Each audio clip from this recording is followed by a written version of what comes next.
Impossible murders? Yes, please. Hey everybody, welcome back to Fiction Technician. If you haven't been here before, my name is Jane Kalmus. I am a writer of historical cozy mysteries, and today we're talking about a specific kind of murder mystery, the whodunit.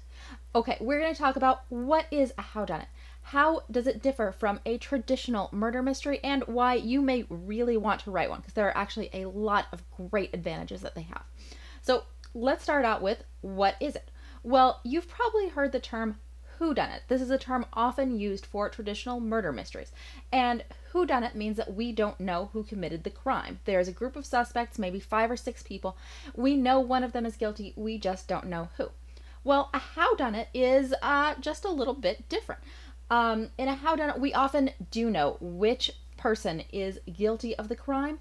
We just don't know how they committed it. And in fact, it often seems that this particular person could not possibly have committed this murder. So our sleuth's job in this kind of murder mystery is very similar to what they would do in a whodunit. They are going to interview witnesses, look for clues, and try to figure out exactly how that crime was committed so that they can tie the culprit to the crime and get justice for the victim. Whodunits basically break down into 2 categories. First, there are locked room murders. In a locked room murder, the victim is murdered while they're in a location that can't be easily accessed. It might be literally a locked room, or it might be just an area that is difficult for anybody to get into unseen, like an elevator or a boat that is floating out in the center of a lake. When the victim dies, they're either alone, in which case the question becomes, how did the killer manage to do them in without getting close to them? Or they're with one other character, and that character we're going to call the patsy. The patsy is quickly blamed for the crime because, well, they were the only other person in the locked room, so they must be guilty. However, the sleuth and audience are quickly going to come to believe in the patsy's innocence, and so the emotional drive of this kind of locked room murder is not just about getting justice for the victim, but also preventing the patsy for going down for a crime they didn't commit. The other kind of whodunit is called the perfect alibi. In locked room murders, it was all about location and the fact that the murderer didn't have access to the victim. In perfect alibi stories, it's all about timing because the murderer has managed to arrange a perfect alibi for themselves during the time of the crime. Either they've been witnessed by very reputable people, or perhaps they've been physically unable to get to where the victim is. Over the next couple of weeks, I'm going to be breaking down both of these mystery types and showing you how you can structure several different solutions to both of them. But first, let's talk about why you may want to, because there are a lot of great reasons to write a whodunit. Before we get started, if you like my channel and you enjoy what I'm doing here, please like this video, subscribe, and share this video on social media. Okay, let's talk about the first reason that you may want to write a whodunit, which is you can show the murderer.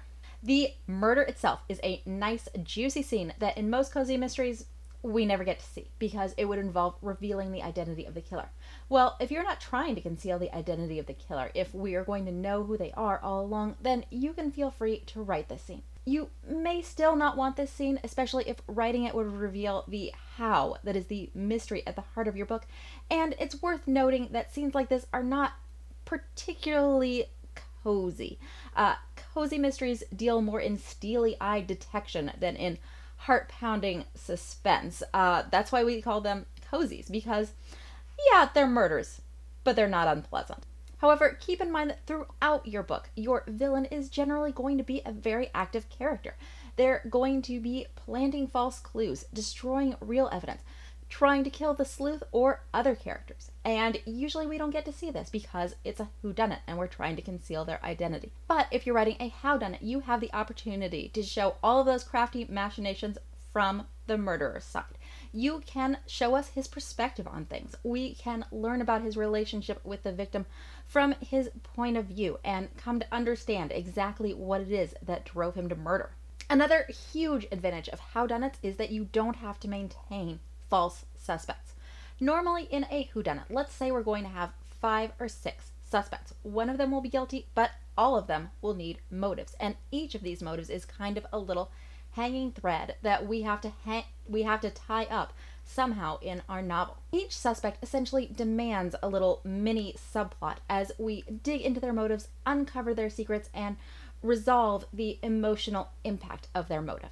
For example, let's say we have a character who we think might have murdered her sister out of jealousy. Her sister's life has always gone so well, and our character's life is going badly in many respects. Well, this eventually turns out to be false, but we still have to tie that up. We have to deal with her jealousy and ask, what is she going to do now that her successful sister is out of the picture? Will she be able to put aside ideas of comparison and live a better life, or is that jealousy going to continue eating away at her? In addition to taking a lot of work off your plate, jettisoning all those false suspects also does something I really like, which is that it allows the characters in the victim's life to behave, I think, a little more naturally. So we all buy into certain false beliefs in order to make the cozy genre work. One is that amateurs solve murders. We know that's not real, but it's fun, and so we go with it. And another conceit that makes this genre work is that the people around the victim behave suspiciously. They're never able to behave the way I think I would if someone in my social circle was murdered, which is to be extremely horrified and very helpful. The police want to talk to me? No problem. I will make time for them. What else can I do? But the false suspects in a whodunit always have to be a little cagey, a little emotionally reserved, because if they weren't, we wouldn't think it was possible that they were guilty.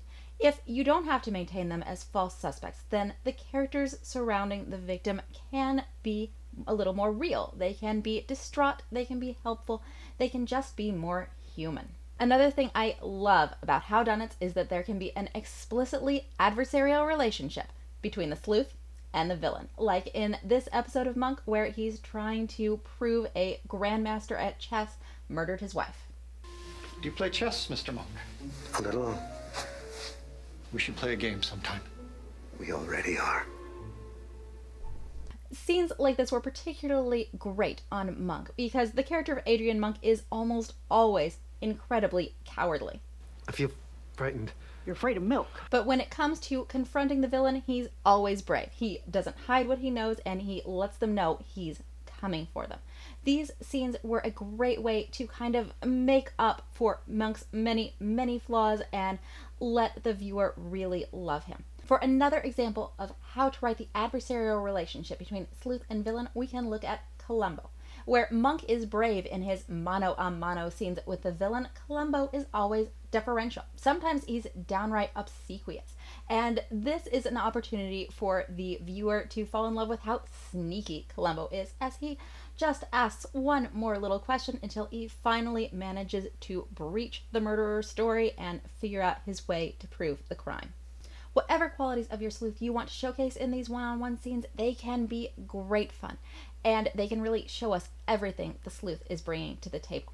And while we're talking about the emotional relationship between sleuth and villain, let's talk about the relationship between reader and villain. In a whodunit, the villain can be a explicitly despicable character whose downfall we are allowed to root for throughout the book. Watching somebody who you've really loathed get theirs can be a very satisfying experience for mystery readers. And another great aspect of whodunits is they can be a lot shorter. Because we've gotten rid of all those false suspects, we can really trim the word count down and make something nice and slim. Okay, maybe you're thinking that's not an advantage because you need a full-length novel out of this mystery. But there are actually a lot of circumstances in which you might want a shorter work. Maybe there's a magazine that you would like to publish in, or maybe you want to produce a lead magnet for your newsletter. Or maybe there are a few authors working in your genre who would like to put together a collection and you need a novella to contribute to that. In particular, promotional works, it can be very helpful to keep short so that you minimize the amount of time you're spending on them and still have a lot of time to dedicate to your full-length novels. Okay, but what if you do want to make a full-length novel out of a whodunit?